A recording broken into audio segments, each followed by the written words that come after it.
You're listening to the Surgeons of Horror podcast. Look at me. Look at me, teacher. Hello, welcome to the Surgeons of Horror podcast. Its purpose is to dissect and discuss classic horror films and new horror films we keep our fingers on the pulse and generally kind of talk about the films that affected us when we were kids or the films that affect us now. Those that have been listening to our current season of our podcast, we've been delving into the early works of Tobe Hooper, and we've chatted around Texas Chainsaw Massacre and the like, and we also then went on to chat around Eaten Alive, which was his follow-up movie, which had kind of a bit of a poor result off the back of that, and so it kind of left Hooper kind of sailing in the wind a little bit, like he had lost a bit of his traction that he picked up in Texas Chainsaw Massacre, and that kind of leads us to his next kind of port of call, which would be Salem's Lot, a miniseries told across 2 parts.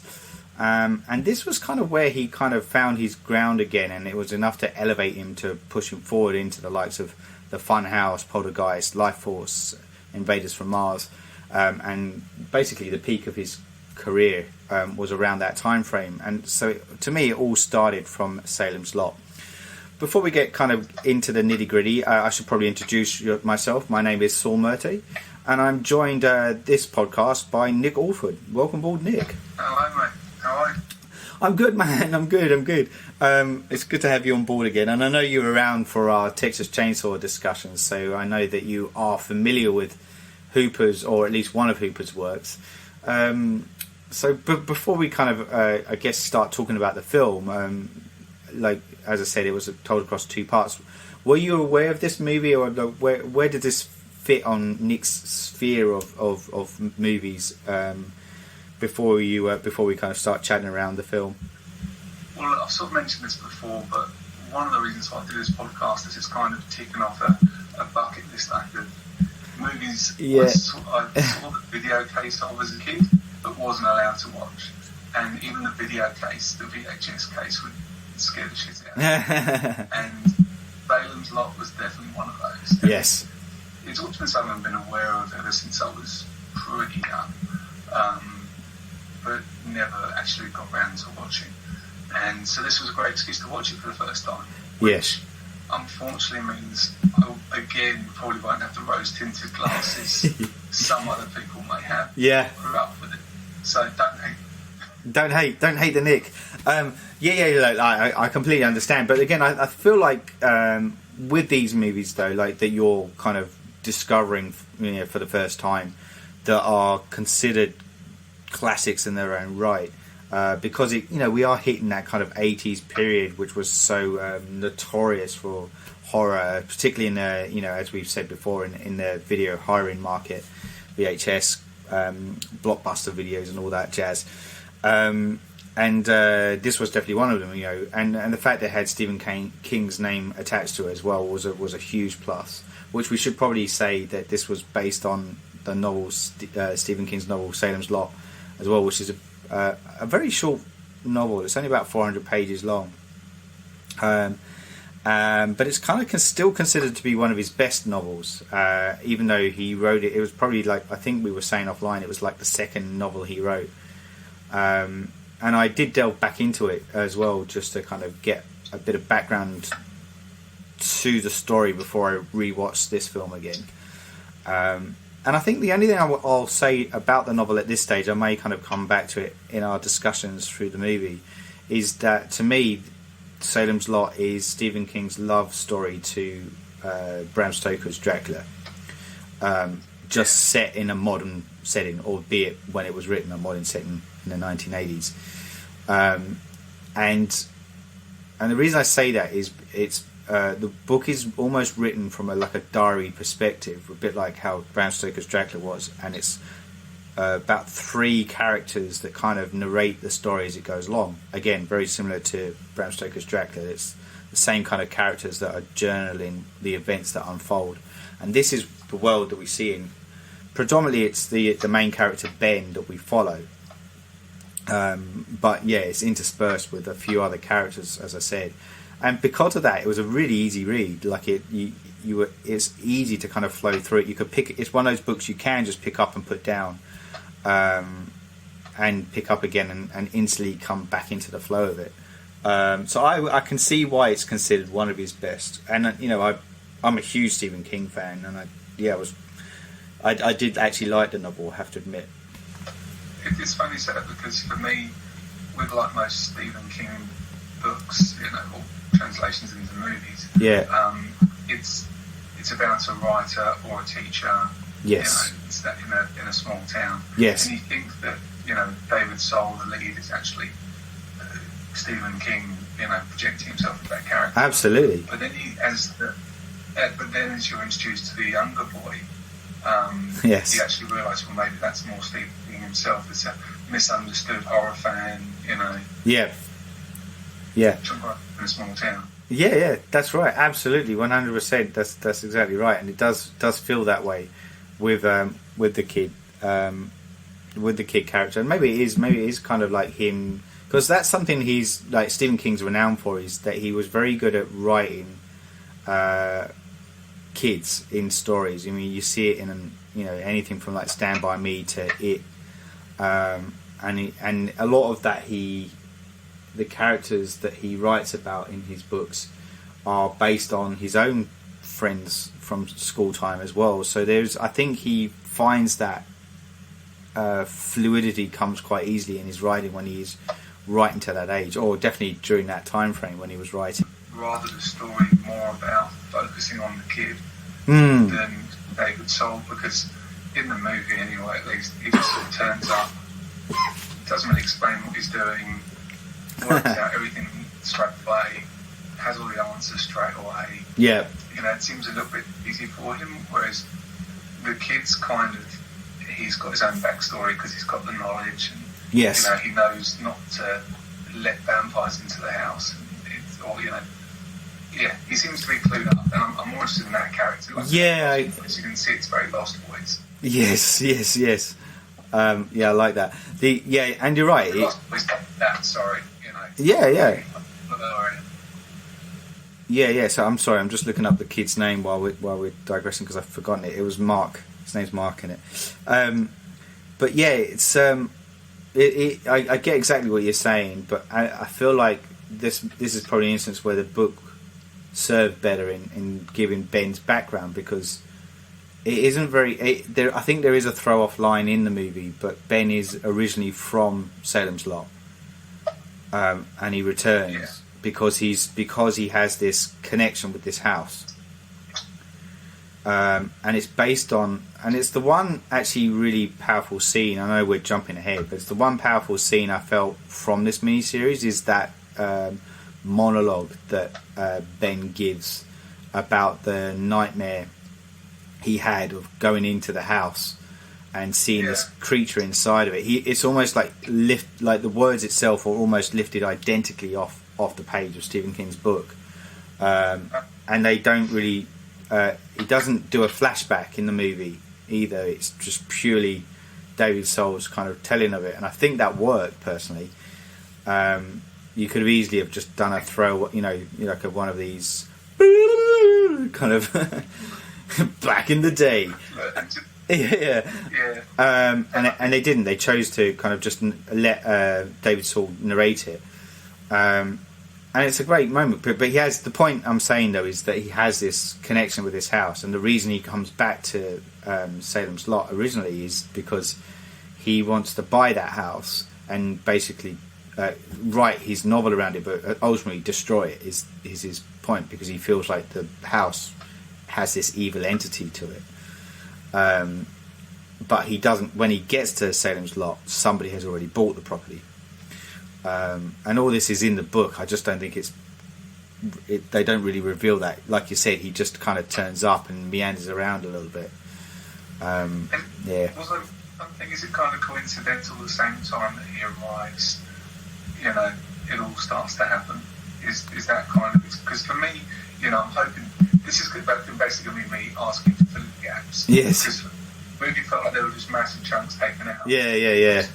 In certain places, and, you know, found certain things, and I feel like there was way more story there.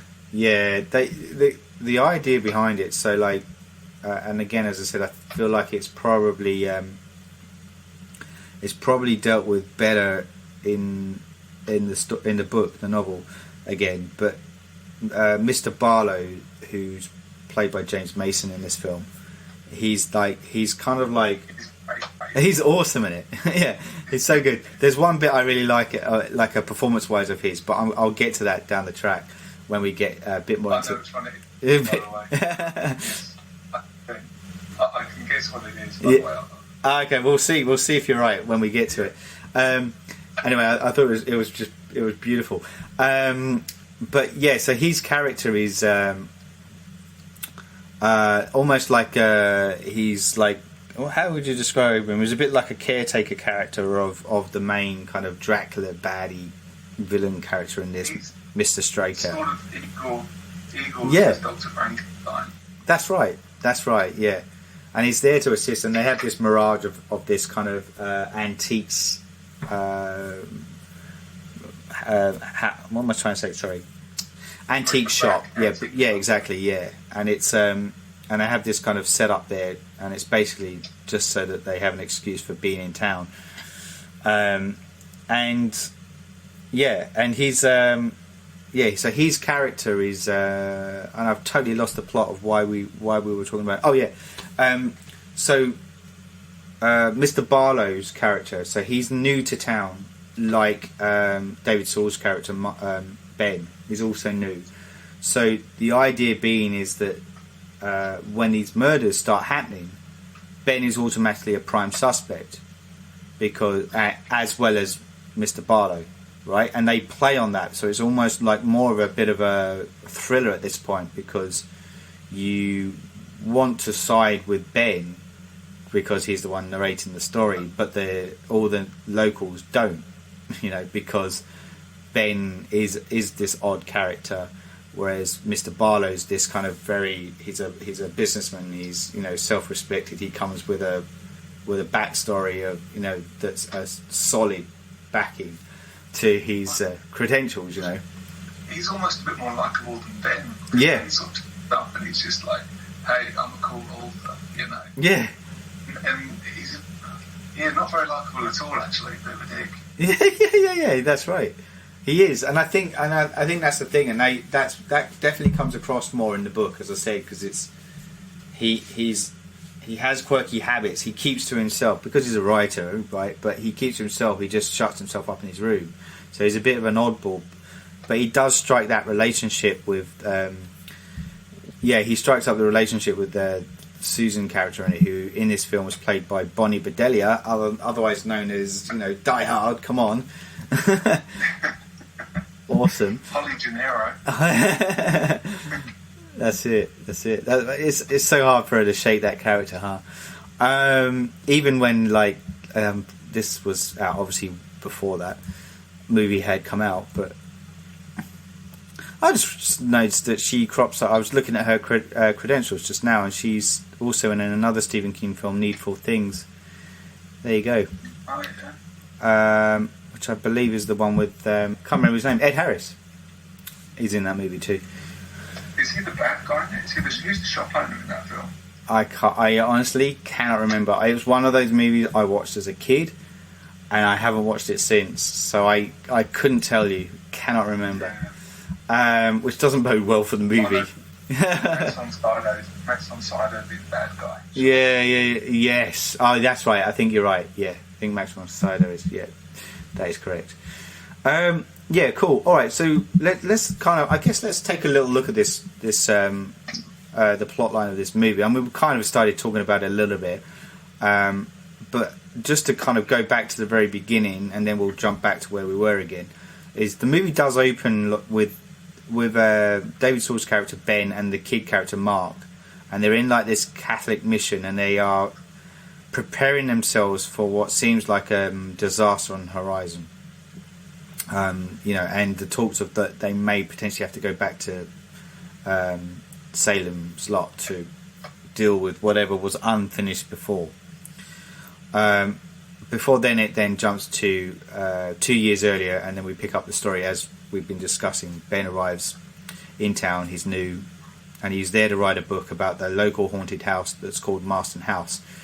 And that's where he discovers it's been purchased by a European antique dealer called Mr. Straker, along with his partner Mr. Barlow, who's, as we said, James Mason in this. So he does go and visit the house, but then he ends up renting a room in like this local board house. And he starts to kind of get in touch with his youth a bit and understand, because he has this connection there. And feels like he's reminiscing a little bit. And then he meets Susan Norton, as we said, played by Bonnie Bedelia. And then there's a moment where he meets her parents, and it's all this kind of very nicely kind of stuff going on. We learn that Susan's been seeing this other guy in town who's called Ned, who's a bit of a rough character. So everything's kind of it's a very slow pace, isn't it, at this point? Did you find that? Yeah. Like really quite incredibly slow. There's a lot of build up to this before stuff starts happening. And they try and introduce all these characters. Yeah, that's right. I was just no real effect on the story. No. When when you mentioned trying to find a boarding house. Yes. And he turns up, and they say, "Oh, yeah, try this place around the corner," and he goes and stays there, and the whole affair between the real estate agent, yes, and his member of staff, has nothing to do with anything. Has no effect on the story. Yeah. It definitely doesn't come into play. Yeah. It definitely. But is there something in the book? Yeah, like it plays on it a lot more. Like it has, like it feels more like the book definitely comes across as a bit more of an ensemble story. Like the characters in the book are a lot more fleshed out. There's a lot more narrative to it, so there is a bit more background to the couple that are having the affair and the stuff that happens along the way. Do you know what I mean? So it's it definitely lends itself more, because the whole purpose of the of the book is that there's people obviously start dying, and then they become these vampire-like creatures, and it's almost like a disease that's spreading across the town. And we get to see that unfold in the book, whereas this doesn't. I felt like this doesn't really play on that too much in the movie, as much. Like just to digress for a second, like I think it was Warner Brothers that had acquired the rights to Salem's Lot quite early on, before then moved into kind of TV land, and a lot of people attempted to try and write a script for it, and I think even Larry Cohen, the writer-director Larry Cohen, even had a try of it, and Stephen King had come out saying like it was just awful, like the stuff that was being delivered, like nobody could really kind of capture it in the script, and it wasn't until it was decided to maybe turn it into 2 parts for a TV series that it started to kind of gel a little bit. But I think the problem with that, and I know that you've discussed this with me offline, is that it gets saturated as a result, and it was applauded at the time for some of the effects within the movie, and I kind of get that, but to me it never felt scary, not the way it did. Like if we look at it as another example, I know that came a few years after, but there were moments in it which are harrowing, when you watch it, and I never really got that from this film. I don't know. Would you agree to that, or? 100%. Yeah. I mean, but there are a few things it just didn't date as well. Like the good horror, it doesn't show the monster. Obviously, it's we always bang on about that one, but they kind of, the suspense isn't built like a horror movie. No. it feels more. There's the bad guy. Hold on the bad guy for a bit. Yeah. For far too long, and you just get to recognise it and not really. There's just no real fear, and the thing that also takes from it as well for me was the music. Yeah. It was very much. Dun, dun, dun, Yeah. No, very much so. Yeah. It's of the time. It may have been okay, but it felt more like a parody watching it now. Yes. And there was obviously horror done very well in, what was this made, 79 or something? 1979, yeah. That really would instill, but it would instill fear in you. But this one, it just felt very simple, straightforward, by the numbers. Because it's like you said, it's apparently Stephen King, just wanted to imagine Dracula in a small town. Yes. Which is exactly what it is. Yeah, that's right. But it's hard to find people to care about in that. Yeah. That's true. That is true, I guess. And you don't I guess that's why to go back to what you're saying about you. I guess the only person you really connected with personally was the kid Mark. I saw his mate coming in through the window. Yeah. And I'm, oh wow, well this guy's he obviously lives and breathes this stuff. This is in his element. I thought that was really exciting. I did. Yeah, you care about him then, don't you? Yeah. There, I think I think if anything, like what this movie did do, is that it, because I've been kind of looking through Hooper's journey, his story arc, and I know what's coming next as well. I think from his career point of view, this movie was enough to solidify him as a director. Because he did what he was asked to do and he pulled it off, and he actually successfully made the TV series. At the time, people did find it a little bit scary. Obviously, as we've said, it's dated now, but it was enough. He did enough there to people to kind of respect him as a director in the industry. So he did enough. At the time to kind of with Salem's Lot. For people to go, he's a bankable director, he can get the job done. He was given a bigger budget to what he was used to as well, and he was able to kind of, basically adhere to that as well. So, and like some of the stuff he does in it is like he does play on that kind of less is more thing. Like we don't often get to see, or we get glimpses of the creature at first. The Mr. Straker character, we see a bit of his hand, in the front, forefront, when the estate agent guy gets attacked, and then the one big jump scare is in the jail's house, isn't it, where his face suddenly lurches into shot. Yeah. So he was very good at. I think it's probably one of the only times we see his face until the climax too. So he was very good at playing with that, I think, and I think that's why, it came out quite. Critics kind of applauded him for that at the time, to kind of play with the senses a bit. As I said, like these days, you look at it and it does feel a bit dated, as we said.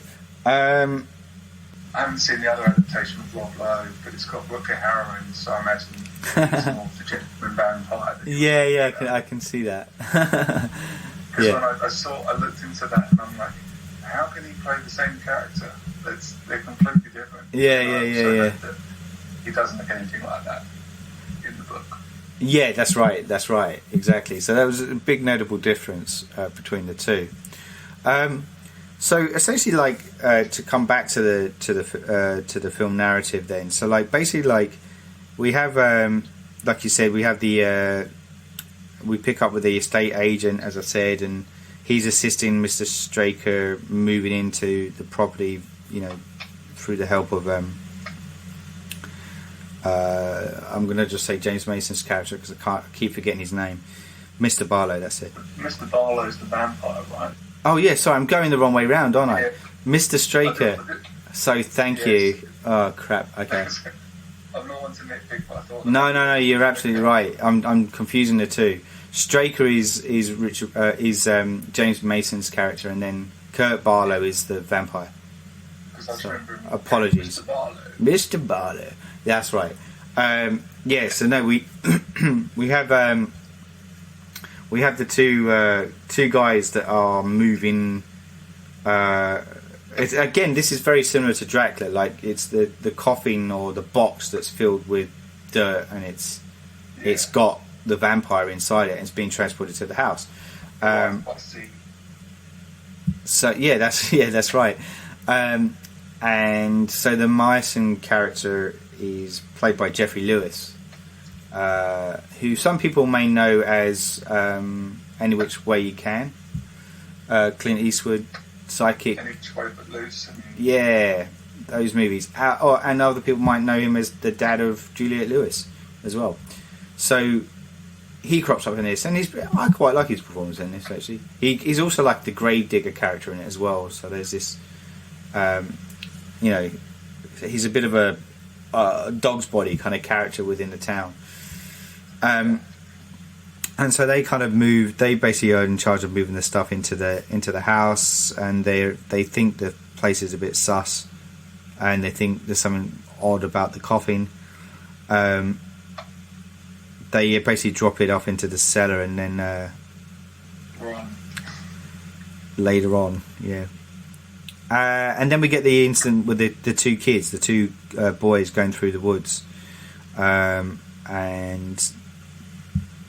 they kind of, again, this is played up a lot more in the book as well, but essentially they get attacked in the night, and as they're going through the woods, and one of them's missing. The older one turns up at his own house, and he ends up getting sicker and sicker as it goes on, and they actually find the younger brother, dead. And at that same night, the real estate agent character is attacked, but not before. So they do this whole scene before, don't they, where he's having this affair with this woman, and the guy comes back, and he pulls out a gun and basically, gets the guy to put it in the gun in his mouth. And he pulls the trigger, but it's blank, and it's just he just wants to scare the guy, and it does. He succeeds. The guy goes running out of the house, but he then comes face to face with Mr. Barlow, the vampire character. I get your question. Yeah. Even though I only watched it like a few days ago, there's still bits I've forgotten about. Bits you've forgotten. Because that's the part where like the shadow fills the screen. I think. That's it. Yeah, that's right.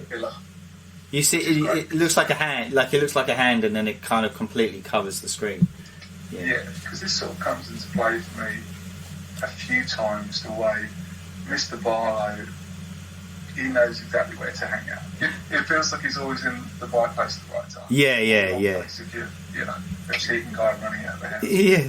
He just happens to be in the right moment to kill somebody. The husband character, by the way, of the one that's being cheated on is George Zunza. To me, he's Deer Hunter. He's the dude on the piano in the Deer Hunter. Yeah. He's also... Oh, God, it's bugging me as well. There's someone else for me. He was... Crimson Tide. Oh, yeah. I'd like to sound highbrow and go Deer Hunter, because I do like that film. I love the Deer Hunter. One of my favourites. It's hard to watch though, but I do like that movie. Yeah, Mau. And it's like the cheating estate agent. Straight away, I'm just like, he's that comedian that was in Wally. Yeah. That's right. Yeah, that's it. There's a lot of faces in this movie. Actually, there's a lot. I'm just trying to think, going back to David Soul though as well. Soul. Oh yeah, so he'd been well and truly established as Starsky and Hutch by that point, hasn't he? Yeah. That's the only thing I was just quickly having a look at. It's worth mentioning though, Sharon actually mentioned that he was one of the stars. He was either Starsky or Hutch. Yeah, I think he was Hutch. So yeah, but yeah, he from my childhood, I grew up on Starsky and Hutch. and I loved it. So I kind of always associate him with that character, you know. He was in a lot of like TV stuff along the way, though. Basically, he's been in a lot of TV stuff. That's kind of where he's made his career, really. Yeah. The other person was James Mason from Lolita. Yeah, James Mason. Come on, James Mason. Hello, James Mason. Yeah. Yes. That's a really dodgy accent, or. Yeah, that's right. Yeah, so now there's a lot of good kind of cast characters in this movie, which says a lot about the film. Obviously, he had enough to entice people to come and be involved with the film. Yeah, so the estate agent guy is also killed, as I said in the narrative, and we start getting this point where vampires just are kind of popping up all over Salem's lot. The kid, the older kid, is visited by his undead brother in the night. This is the shot that's kind of talked about a lot, where you see his brother floating outside the window, scratching at the window and saying "Let me in," and he does. He lets him in, and then he does this kind of look to camera, and there's this slow mo fade across to his face as he bites his brother's neck. So then the kid gets rushed to hospital, and at the same time, I think something gets. They discover this kind of black fabric in the woods. One of the police or the sheriff does, and they start kind of trying to pin it to Mr. Straker, and potentially he's one of his suits. And he's, huh? The whole suit thing. The whole suit thing. Yeah, that's right. This is the bit that I was talking about earlier. I don't know if this was the bit that you were thought of too, but James Mason playing Mr. Straker, he's basically saying, "Well, I'll bring the suit in." Like he's been asked to bring these suits in, and he goes, "Well, I own 2 black suits. I'll bring them both in," you know, and to try and deny his connection to this missing child, essentially, because he's become one of the prime suspects. And I might be jumping ahead, but with the scene where he actually does turn up with the suit, this is the bit that I was referring to. Oh, really? I got it wrong. Sorry. No, it's like all it is, right? Is he does this smirk, and as if like he knows that he's got the upper hand, right? Yeah. And he parks the car up, he reverses it into this driveway, and he is cock of the walk in this moment. And everything about his character to me was spot on perfection as a performance in this. And he turns up to the sheriff's office. He delivers his the 2 suits as requested, and you know there's no damage to it. And he even says, "I expect to be reimbursed if there's any damage that come to them." And then he casually walks back out again with this huge grin on his face. Because he's got him done, and he's got him sus, and I just loved his performance in that. I just like he does it very subtly, but it's enough to know that you just go, yeah, I hate you. Yeah, it's a great moment. Anyway, as I said, I may have jumped ahead a bit because I know there's the whole next section's about the sick brother and who's the one that's in hospital, and he's the dead brother keeps turning up and feeding off him, and eventually the kid dies, and that's when he visits Mark at the window. And this is the bit that you said that you kind of liked, because Mark knows he's savvy enough to know how to fend him off with the his crucifix thing. So the kid, is that the scene that's shot in reverse? Or that's reversed, I should say. I think so. Yeah, that rings a bell. One of the window scenes where you can see all the smoke sort of. Yes, that's right. Yeah. And I completely missed a bit too, because again, this is a bit more prominent in the novel. But Ben's character, he befriends this his old teacher. Yeah, that relationship seemed really random. Yeah. he was obviously a bit of a fan because he's read the books. And Yes. said, the books will never happen without you. Mutual appreciation. Yeah, that's right. That's right. It doesn't take too much to get him on board as a vampire hunter. No, that I know. Okay, so this is the thing. So this character, he is the Van Helsing character, right? Because he's the one that, like, and this is where I don't think it really plays enough in the movie, because he's the one that he's got all the knowledge. He's the one that knows all about the history of vampires. He's the one that first starts suspecting that there's vampires happening in town. He says he's the one that approaches Ben and says, "You're gonna think I'm crazy, but I think Salem's lot is rife with vampires." And so he's the one that goes, but he's also an older guy, so he becomes. I think they do show this bit because he has a heart attack and he ends up in hospital, so he becomes out of action, so he can't actually help Ben, off the vampires when the shit hits the fan. But yeah, he's the professor, right? He's the old teacher. He's the one that has all the knowledge. He's all this background and details and stuff, and knows what to do. And Ben relies on him too. So when stuff happens to the teacher character, that he's not able to assist him anymore, Ben kind of feels like he's a bit lost at sea. He doesn't know what to do, and he kind of wishes his mate was there to help him. And all this is, as I said, a lot more prominent in the book. Mike Ryerson, we kind of missed a bit too. The Mike Ryerson character, so that's the Jeffrey Lewis character who I said with the Gravedigger. So he also gets attacked by the vampire kid as well, and he becomes one of the undead. And he turns up at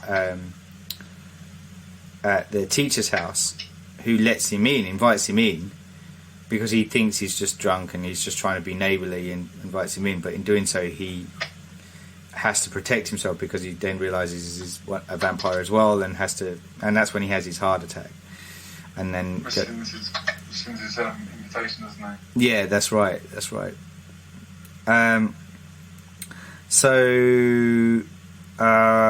Then we get Mrs. Glick. So the mum dies of this supposed pernicious anemia. But obviously she's been fed on by the kids too, and so she ends up dying as well. So a lot of people start kind of essentially dropping like flies at this point, and Ben then joins forces with the doctor, the local doctor. So because the doctor's starting to get a bit sus about what's been going on, and the priest, Mark Petrie kind of teams up with the priest, because the priest is Mark's parents are concerned about his obsession with monsters, and that's why they bring the priest along. So they end up kind of having a bit of a relationship there, not in a sexual way. You've got to be careful these days. And then Barlow then attacks the family. So this is the point. Oh yeah, that's right. So he turns up at Mark's house and he kills his parents. So that was a kind of obviously a huge moment there. And the priest ends up giving up his life so that Mark can escape. Yeah. In case we're going to move on from that scene. Yeah. That's the scene I thought you were talking about because it's my favourite scene. Ah, okay. So I'll just mention the bit with the confrontation between Barlow and the priest.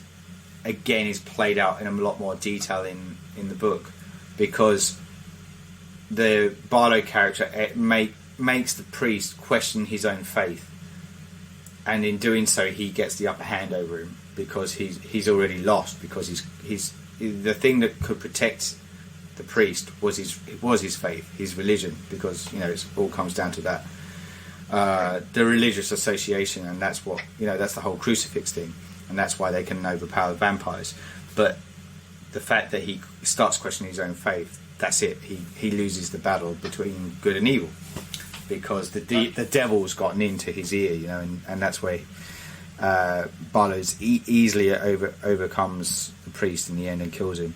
So sorry, you were going to say about James Mason during the scene. Yeah, so well, the scene, exactly what you're saying there. For me, I loved it because it was a test of faith. Yeah. It's okay when James Mason, confronts him and says, "Okay, mate, your God that you've never seen before, have had no real contact with, versus my God. See who's going to win. Next to this vampire standing right there in front of him. Yes. Are you sure you want to dance, mate? You sure the horse you want to bet on?" But for me, that was like the crux of the movie. It's that whole religious aspect's brilliant the way that's played out. Yes, agreed. But for me, what really makes this scene is the way James Mason talks. It's just like, priest. For me, all I could see was, do you know Matt Berry from the Hit Crowd? I know Matt Berry. Yes.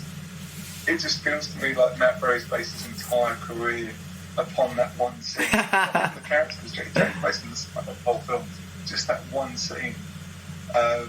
And it just made me laugh out loud. Like, oh my God, that's it. And he's just really calling out the priest. And it's where you get to see James Mason sort of really as a proper bad guy. Properly, you see him, the fingers are pointed. Yes. Is it just because he's new? I mean, maybe there was a scene before, I'm not sure if I'm remembering it properly, but for me, that's the one where he goes, I definitely am a bad guy. Yeah. And he's going to... but yeah, that for me was really good.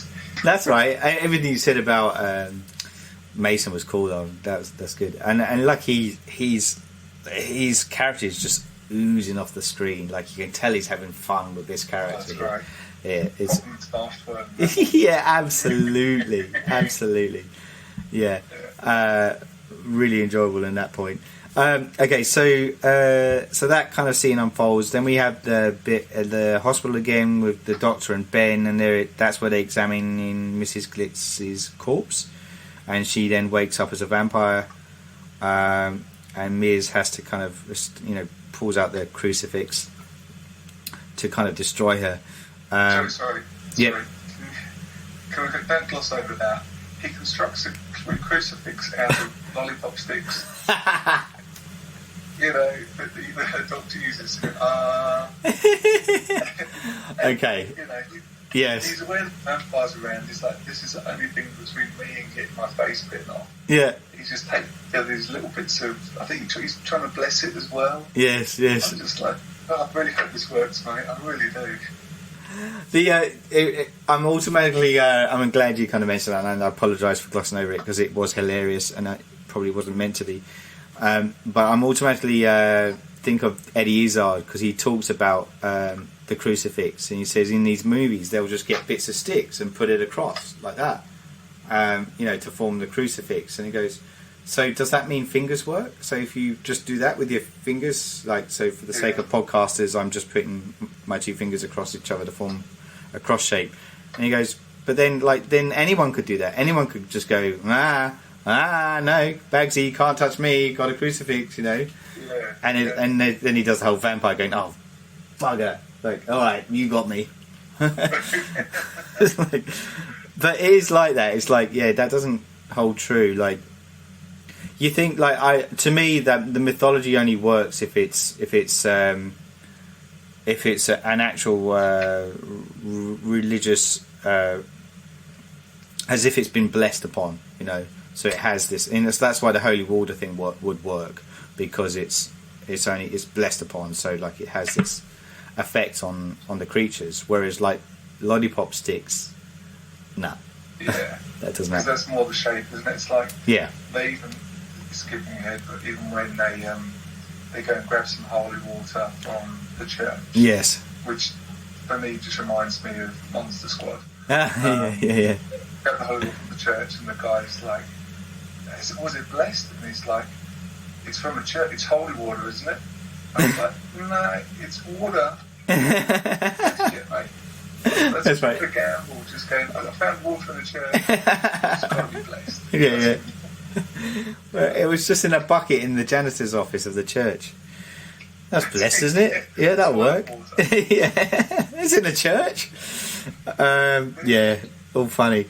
So then we have that whole excuse me. We have that whole encounter in, as I said, in the hospital, and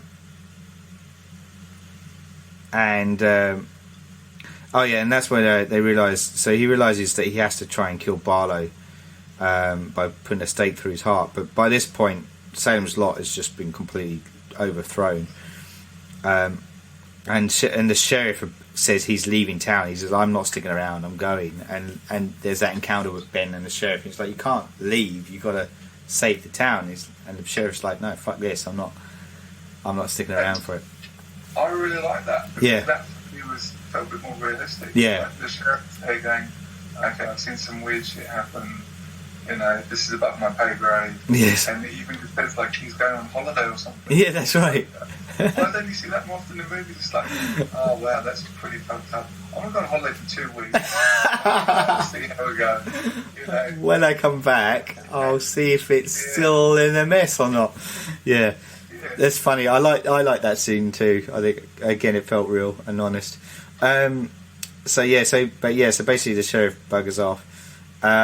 So basically kind of leaves Mears, Ben, the Ben character, and the Doctor as they plan their attack against Barlow. Then Susan, the girl, the female character, catches up with Mark, who is trying to attempt to break into the house, and she follows him inside, and that's where they get kind of caught by James Mason's character, essentially.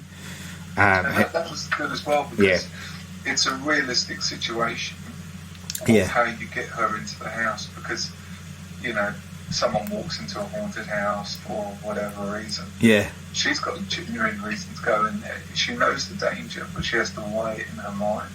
Yes. That's what, she's another way more likeable character, really. Yeah, yeah. Like, I can either piss off with my family are in danger as well. I need to get to them. Yes, or, yes. Let this kid go inside a vampire's home. Mm. Yeah, no, I can. And she chooses to go in. Right. Yeah, no, I agree, and the Susan character is really likable in the book too. Like, you do kind of really connect with her, and this is what makes it even more tragic of what then follows as it unfolds. But yeah, so basically they go in and they get caught by Straker, and he basically says, "I'm going to prepare you to meet with the Master." Norton and Ben, the Doctor and Ben, then turn up at Marston House a bit later to try and save Mark, but they're unable to find Susan in the mix of it all. And it never shows how the kid escapes. Yeah, it doesn't do that, and yet in the book again, I feel like I keep praising the book, right? Yeah, but because that's where you're filling in the gaps. Yeah. So look, in the book, because it all plays to Mark's fascination with not just monsters, but like magic and fantasy. Like everything he's into. Like, and he actually studies, like, I can't remember if it's Houdini or somebody like that. So he actually does know how to escape from being tied up. Yeah. Right, because he's fascinated with magic tricks and illusions. A bit of foreshadowing, because he's his dad to handcuff him or something. Exactly. Yeah. So we see all that play out. So like, and in the book, it takes him a long time to actually get out of the knot, because like the Straker character has done a really good job. But he keeps persisting with it, and he slowly kind of keeps ebbing away with it. And he actually surprises Straker by actually breaking out. And I think from memory, he's able to overpower Straker because Straker's not expecting it, and that's how Mark is able to get away. But in this, so they then kind of get caught up. Yeah, so they get caught up with Straker, and Straker kills the Doctor at this point too. And then, but then Mears. Oh, I forgot that Ben has a gun at some. I didn't realise he had. I forgot that. I'm kind of forgetting this scene, but he basically at this point he kills Straker by shooting him dead. Do you remember that bit? I do completely, because he's up the stairs. He gets this super strength Oh, that's he right. starts walking there slowly, holding what looks like a banister or something. Yeah. Like a wooden Yeah. his hands, and he's just getting shot. You know, he's unloading that entire gun. That's right. And he still keeps coming. Then it's just like the last bullet happens to do it. You're like, oh, Yeah. didn't see that coming. You shoot someone 8 times, they're probably going to, and they're still walking, they're probably going to be okay. Yeah. Or something's going. Yeah. It's like, oh no, that last one. Oh, thank God for that last bullet, eh? Like, oh. I feel like that scene could have been played out better. Yes. Like, build a bit more tension to it, or whatever. Yeah, I guess because they want it to be the bad guy, don't like the big bad guy is the thing. This is the one before it, But I feel like because Mason's character has been the face of evil throughout this movie, he deserved a bit more of a build up and a confrontation rather than just offloading 8 bullets into him and him dying. Yeah. I felt like it needed something a bit more to it. Yeah. So they make their way down into the basement to try and kind of kill off Barlow, and that's where they come across the other, the coffin. But there's the other door, isn't there? Where it's almost like a crypt where there's other vampires lurking in there as well. Yeah. And it actually builds up tension again as well with that, because this is the bit where Ben's prizing to kind of kill the Barlow character, and Mark's sitting with his back to the open door as these creatures are starting to come forward. That was a good moment, because you can see what's coming and he can't. Yeah. That's right. It definitely played on that, and again I think that comes back to what there's certain things that Hooper did in this that warrants people's respect as a director. I think there were certain things he was just doing. He was just ticking the boxes, but he was doing it in a very clever way that made people go, oh, okay, Eaten Alive must have just been a bit of a turkey. Do you know what I mean? Like he just had a bit of a dud film. And yeah, it kind of resurrected his career, as I said, off the back of this. So we get the climax, as I said, and that's where Ben eventually drives the stake through Barlow's heart to kill him, and they set fire to the house and it burns down to the ground. So he ultimately gets what he wanted. Like, he wanted to destroy the building because he felt like it wasn't just about the creature inside of it. He felt like the building itself had an energy about it, and that's dealt with a lot more too. There's a lot more history to the house. Yeah, weird things happen to the character. Anyone that's lived there, weird things have happened to them, and they turn evil. Like, sorry, it feels like gilding the lily a bit for that. It feels like a bit over the top because it's a vampire living in a house that's kind of enough. It's like, yeah, but it's an evil house. But it's still a vampire. Like, what difference does it make? Yeah, true. And it's just the whole coincidence of him happening, having to turn up just as a vampire arrives. Sure. I get though, the way I read it though is I get, like, in the book, I get the feeling like the vampire character resided there years before when Ben was a kid. Right. And he may have. It's almost like it's one of his haunts. He keeps going back there over history. So the evil that happens within the house are from his own doing. So there are creatures. Yeah, it's like a holiday home away from home. But yeah, that's the way it came across to me. It was like it was a retreat for him, and the people that lived there were a result of him basically. So anyway, they destroy the house. They kind of get out of Kansas, but they were unable to rescue Susan. Then we get this moment where it catches up to 2 years later, so that we join where it was at the beginning of the film, and they're in Guatemala in this, as this Catholic mission. This time, trying to make sure the holy water is blessed. But they're. This is when Mark then gets a visit so not Mark. Ben gets a visit from Susan, who's lying in the bed, and he kind of comes up to her, and she tries to lure him with her charms. And you think that she's succeeding. You think because the whole mythology, like as soon as you're under their spell, that's it, you're hooked. And you think because don't look in their eyes. Don't look in their eyes. Exactly. So you think he's falling under that spell. You think, oh shit, okay, this is how it's gonna end. He's gonna get killed off. But then all of a sudden he pulls out a stake from behind his back and he drives the stake through her, killing her. And it's this, and it makes it all the more tragic, even more so like in the book, because you follow their relationship a lot more, whereas she's not hard to get. Like, yeah, he meets her in the park. She just so happens to be reading his book. Yeah, open in the park. Yes, and then later on, she's like, "Well, we can go to the movies, go get a burger, or we can go to the lake and and straight away." I guess that's a horror movie trope. Yeah, that's right.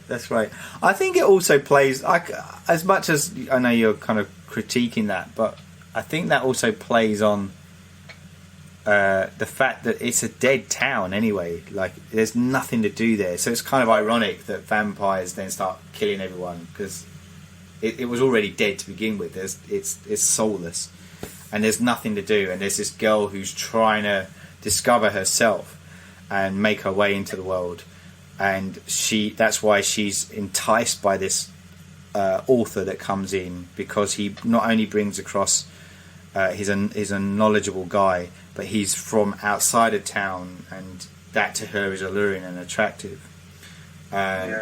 So, and it makes her journey, as I said, all the more painful because of that, because she never does escape really. She becomes one of the dead within this deadbeat town.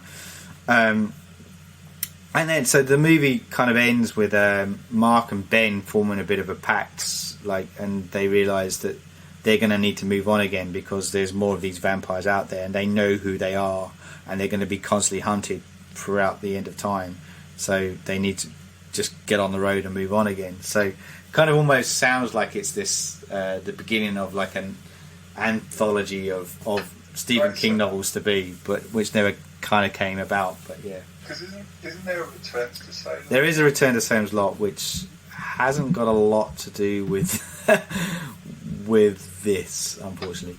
It is a sequel to a degree, but it doesn't have any of the characters in it.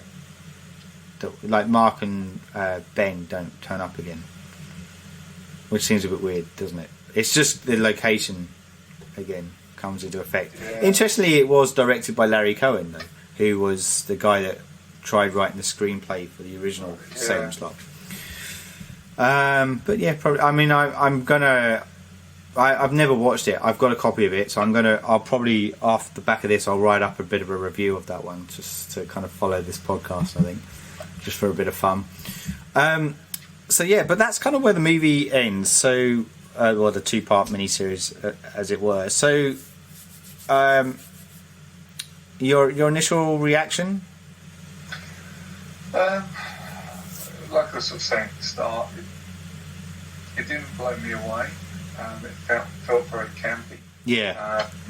But that's obviously because it was, made in '79. Yes. Like there are still films, like I was saying, that actually hold up that were made around that time. Yes, but for that's me, right. This isn't one of them. And I think even Tobe Hooper as well. Yeah. I think he can do some great stuff really well, like really capture some great moments. Yeah. But I find he gets the basic, the bread and butter stuff wrong. Yeah. And I feel like the simple stuff, just capturing someone on camera, or maybe it's in the editing, I don't know. It feels like it just left a little bit too long on some people, and big chunks were cut out. And even the actor who played the vampire said that some of his favourite parts were cut out. And yeah. What you want if you're watching a vampire movie is to see what happens, because a lot of the times people just end up in the morgue, or Yeah. you don't have to show everything, but at least make it interesting.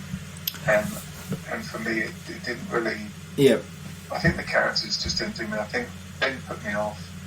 Yeah. He was just like he would dip between a grumpy arse and then having saved the world and knows everything there is to know about vampires. Which didn't really. It sounds wanky, but his sort of character arc didn't feel organic. No. God, that's a wanky statement, but it just felt like he's suddenly. Oh, I've got to come back to this house that I saw something creepy in. Just to go back to you were talking about other movies that stood the test of time that came out in 1979. Like an Alien is in there, right? 1979. The Amityville Horror, even the Phantasm, which came out in 1979, is you watch that today and that still stands true and strong. So like there are a lot, and I'm deliberately listing horror movies in that. But yeah, my point was like there was some. I mean, I know they are feature films and not a TV miniseries, but and even The Brood. Oh yeah, The Brood. David Cronenberg's The Brood came out in 1979. That's a great film. Sorry, digression. To me, like there's some kind of key points that come out for the miniseries from my point of view. From a Tobe Hooper aside, the best thing about it is James Mason's performance. It's chilling and icy. I loved it, and he's like I've written.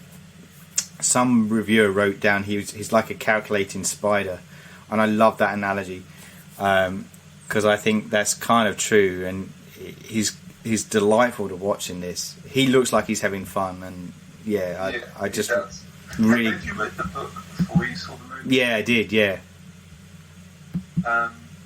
Well, this time round, anyway. I had seen this. I had seen it a long time ago. I'm pretty sure I just got it out from the video store. But because a lot of it came flooding back to me as I was watching it recently and for the podcast. But yeah, like it's like I said, I kind of watched it I read the book in preparation for this before I came around to this. So yeah. Is there one you prefer? I mean, it's probably not a fair question, but do you prefer one over the other? Yeah, I prefer the book, but I don't know if I'm being biased with that though, because I really like Stephen King's writing. Like to me, part of that's a bit of a nostalgic thing, admittedly, because he was one of the earliest authors I got into when I was a kid. But I do like the way he writes, and I know some of his novels are a bit hit and miss. But I felt like when I was reading this, I kind of liked it. I don't know whether that's because I'm also a fan of Bram Stoker's Dracula as well. So like I feel like maybe I am picking up on that, and I love the fact that he's just shifted that and modernised it. And that's the thing, because I imagine, like we're used to that sort of horror movie in a small town, vampire kind of story. Yeah. Then this would have been ahead of its time, I guess, if to have this small town, modern day scenario with a modern take on Dracula. It must have been pretty special when it first came out. Yeah, there's a lot of people were really, like I said, the critics really praised it when it first came out. There was a lot of, people really raved it, at the time, and thought Hooper had executed the story really well in his direction. Some critics written standout fright sequences, and do you remember finding? Sorry, when did you first watch the movie? This one, I reckon I would have watched it in my teens. I'm pretty sure I would have gotten out. That seems to be my recollection, that I got it out from. It wouldn't have been Blockbuster. It would have been like Co-op. Do you remember Co-op in Britain? Oh yeah. Yeah, it would have been somewhere like that, because they had that like rental section in, like, so it's today's equivalent would be like if you're in Australia, it's it'd be like renting it out from the Video Easy Express kind of places that you get in the 7-Eleven, kiosks they have- stuff. yeah. Yeah, 7-Eleven's a perfect example. That's where I'm pretty sure that's where I rented it out from. Yeah, so it was. Yeah, so I had watched it when I was a lot younger, but yeah. Sorry, what you were asking that question for a reason, or?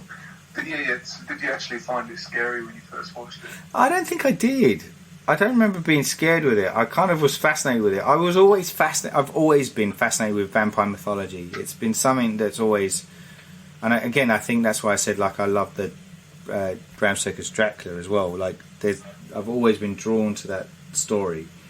And you know, when the first time I went to a fancy dress party, I went as Dracula, right? So I've always been drawn to, as I said, the vampire mythology. So I think I kind of liked it from that point of view. But I did. It wasn't until obviously when I was a lot older and I'd read Bram Stoker's Dracula and I got the reference a bit more with it. You know, when I watched it this time round, I liked it a bit better. I think this time round, coming from that point of view.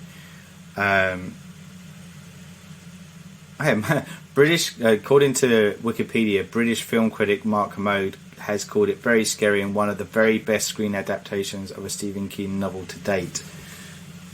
Wow. Yeah. That's a big call. That is a bit cool, isn't it?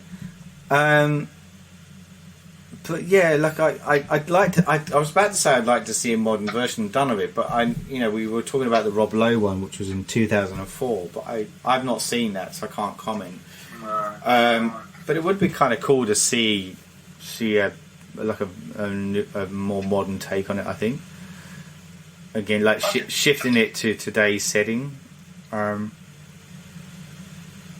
I'd be interested to see it more like almost like another Monster Squad, I guess. Yeah, that's right. And really play up the bit where they fuck up. You know, I think that makes it more human. Yeah. And just the other thing that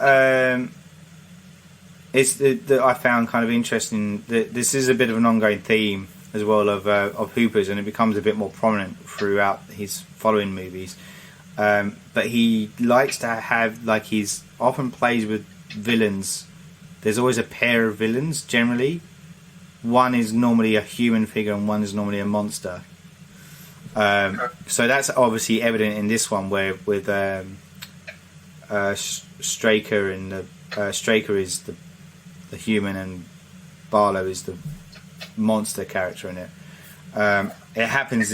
His next film, Funhouse, does the same thing. We have the father character who's the barker of the circus. And he's got this son who's a monster within it, you know, and he just plays with that theme a lot. So it's obviously something that he finds quite interesting. To mix in the two worlds. Yeah, that's right. Yeah, so there's always this partnership of one human, one monster, and also this small town thing he plays. He likes small town horror, like Texas Chainsaw Massacre. It's a remote kind of location in Texas.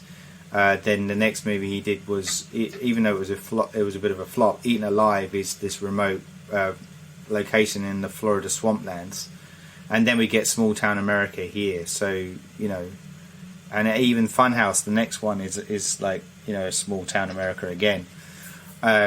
So he did have this fascination with kind of doing things around the horror in the normal everyday kind of place that you wouldn't really expect it. Yeah. And playing on that. But that's kind of it, really. Those were to me it did feel, watching it again, it does feel like a TV, like it's made for TV. I think that's why it feels dated. A lot of the shots feel dated in that respect too. It has been, there are influences in there. Obviously, we've mentioned the Nosferatu thing. But it also inspired horror films, like we've got Fright Night came off at the back of this, and as you mentioned, Lost Boys. Yeah. And even Buffy the Vampire Slayer, the TV series, has echoes of Salem's Lot within it. to a degree as well. So there's lots of elements within there, but like we always end on this question when we review this stuff, and I'll throw it out to you. So like, would you, or two questions, what do you think it still stands today, and would you recommend people watch it? No and no. Yeah. Very slow. Yeah, for me, obviously, it's because I'm coming in with fresh eyes. Yeah. I think maybe it's led the way so much that I've, my ignorance of having not watched it, I've seen it done a billion times before. Yeah. But that's based on that. Yeah. People have come along since, and they've done the same kind of story, but in a better way. They've told the story in a better way. That's it. Yeah, it's like they've stood on the shoulder of giants, kind of. Yeah, that's right.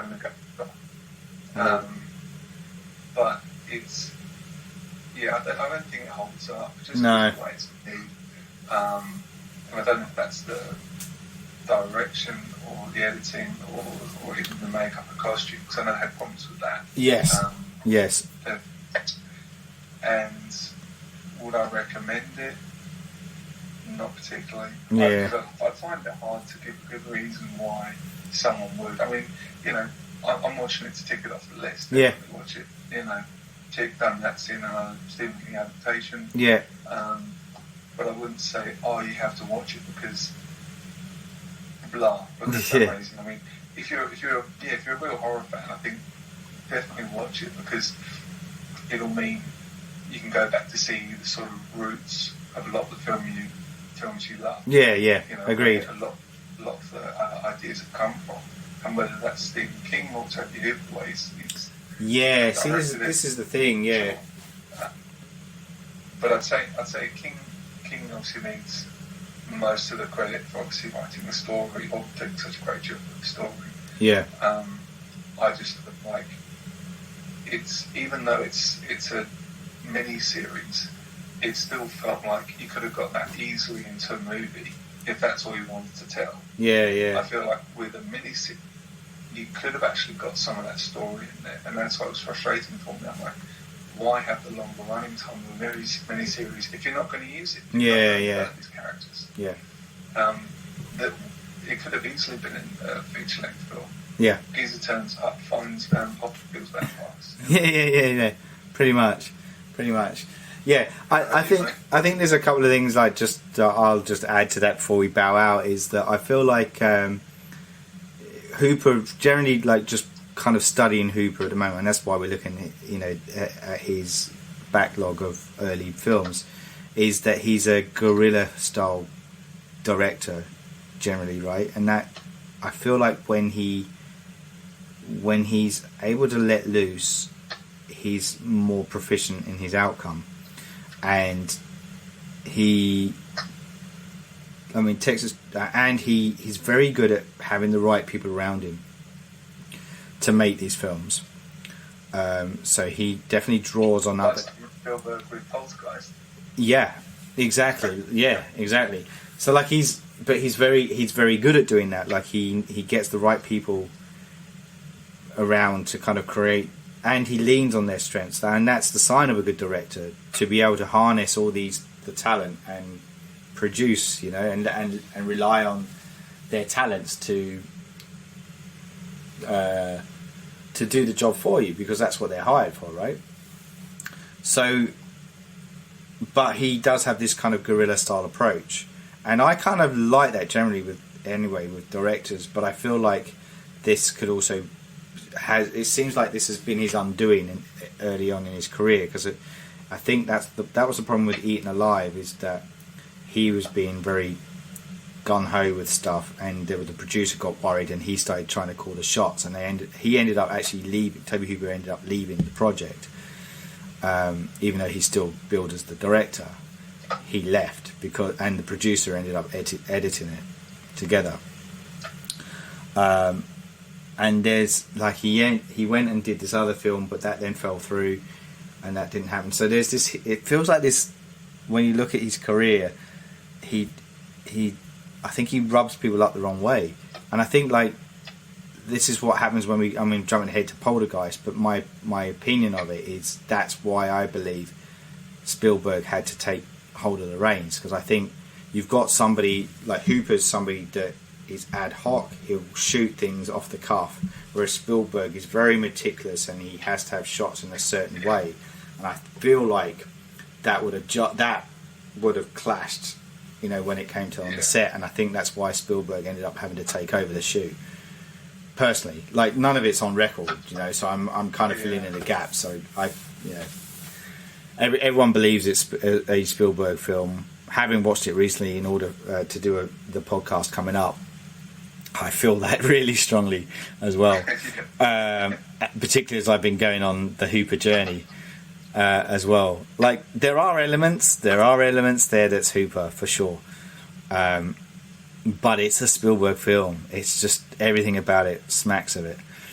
But there you go. Like, that's for another podcast. But my point was more like, it's just interesting watching Hooper's journey in this period, because I feel like in this instance, it's a studio funded TV series. He's got a bigger budget, and he feels restrained in this point. Like, he feels like he's trying to control stuff a lot more.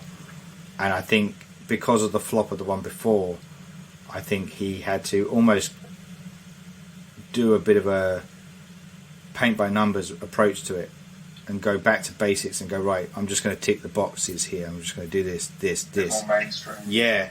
And he did it, and it was successful. And off the back of it, we get the Funhouse, which to me is a bit of a forgotten gem. And I feel like he really comes into his own in that movie.